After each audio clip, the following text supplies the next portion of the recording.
Si Senator Panfilo Lacson nais na magkaroon ng dialogo ang mga senador at Chinese Embassy diplomats kaugnay sa usapin ng lumalaking issue dyan sa West Philippine Sea. May nakalapang report dyan si Bombo Angelo Aganon. Bukas si Senate President Pro Tempore Panfilo Lacson na magpasimula ng dialogo sa pagitan ng Senado at ng Chinese Embassy. Kasunod ito ng pahayag ni Chinese Ambassador Jing Chuan na handa umano ang China na makipag-usap upang mapahupang umiinit na palitan ng mga pahayag kaugnay ng lumalaking issue sa West Philippine Sea. Tinawag ni Lacson na isang pleasant surprise ang pahayag ni Jing at sinabi nitong imumungkahi niya kay Senate President Vicente Tito Soto III na imbitahan ang mga kinatawan ng Chinese Embassy para sa isang pulong o dialogo. Aniya, maaaring dumalo ang mga miyembro ng Senate Majority habang maaaring magpadala ng kinatawan ang minority bloc.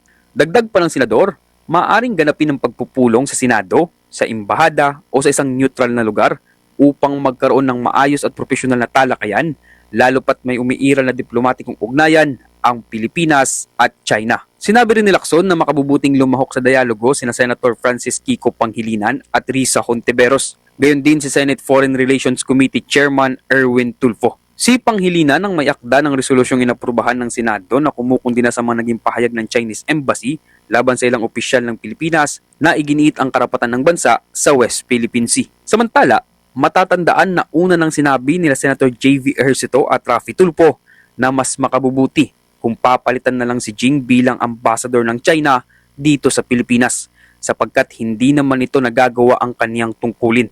Katwiran ng dalawang senador, dapat umanong maging tulay si Jing para makabuo ng magandang ugnayan sa pagitan ng Pilipinas at China. Ngunit sa halip ay nagiging kaaway pa umano ito ng ilang opisyal at mambabatas ng bansa. For 2 months, he assumed, and it's very hostile, and it's not improving our relationship with China na ano na nga, no? Kumbaga, damage na nga because of the situation the West Philippine Sea right now. So instead of dousing cold water to the fire, he's adding fuel to the fire. So I think kung mas maganda kung papalitan ng someone who is more diplomatic in dealing with the host country. You agree kasi very aggressive siya, very sensitive compared siguro sa mga previous ambassador ng China na assigned sa Pilipinas. Itong isa masyado siyang sensitive and aggressive at the same time. But it will be best for the interest of the Chinese and Philippine relationship na siguro magkaroon ng bagong ambassador.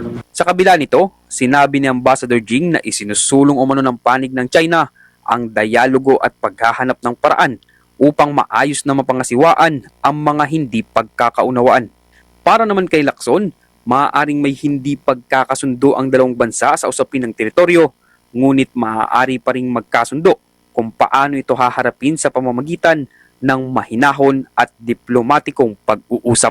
At yan ang ulat mula dito sa Senado. Ako si Bombo Angelo Aganon and this is Bombo Radio Philippines, the #1 and most trusted source of news and information.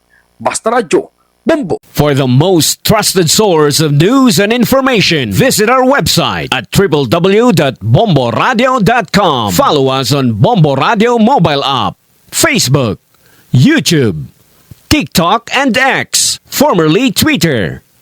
Like, share, and stay connected. Anytime, anywhere.